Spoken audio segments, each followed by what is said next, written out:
ওকে, তাহলে আচ্ছা, তাহলে আরেকটা কথা আছে যে কুসুম শিকদার অনেক ছেলেকে ছ্যাঁকা দিছে, এই কথাটা কতখানি সত্যি? না না, এটা একদম ভুল, একদমই ভুল। আমি কিন্তু সত্যি কথা বলি, মানে এই যে তুমি প্রশ্ন করছো আমি আসলটা বলে দিব, এরপর মানুষ যদি বানাতে থাকে তা আমি কি করতে পারি? তাহলে যে এরকম কি বিষয়টা যে কুসুম শিকদার যতগুলো ছেলেকে না ছ্যাঁকা দিয়েছে তার চেয়ে বেশি প্রেম করেছে? না, একটাও ঠিক না। আমার পুরোপুরি একদম 100% প্রেম যেটাকে বলে, মানে 360 ডিগ্রি প্রেম, মানে পুরোটা হতে হবে, এরকম প্রেম আমার জীবনে নাই, এখন পর্যন্ত নাই। হলে তো ভালো। কিন্তু সুযোগ আছে কি? হ্যাঁ, সুযোগ তো অবশ্যই আছে।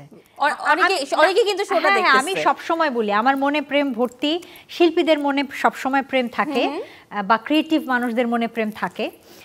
সুতরাং আমার মনেও প্রেম আছে, প্রেম করতেও আমার কোনো আপত্তি নেই, কিন্তু ওই আমি আমার পছন্দ মতো আসলে মানুষ কখনো পাইনি, এই জন্য ওই 360 ডিগ্রি প্রেম হয়। ক্রাইটেরিয়াটা কি বা কি যোগ্যতায় আসলে কুসুম শিকদারের প্রেমিক হওয়া যাবে? এটা একদম বলে বলে স্পেসিফিক কোনো ফ্যাক্টর থাকতে হবে এমন কিছু না। মেন্টাল হাইট আমার সঙ্গে মিলতে হবে, আন্ডারস্ট্যান্ডিং হতে হবে, আমাকে বুঝতে হবে, আবার আমাকেও তাকে বুঝতে হবে, এভাবে হয়ে যায়। এটা আসলে অটোমেটিক হয়। এটা ছেলেদের কোন গুণটা কুসুম শিকদারের কে একটু মানে সফট করে বা ভাবায় ভালো লাগে? ভালো লাগে ওই যে যদি কেউ আমাকে, মানে প্রথমেই তো কাউকে দেখলে তাকে আমার ভালো লাগবে না, এটা সত্যি কথা।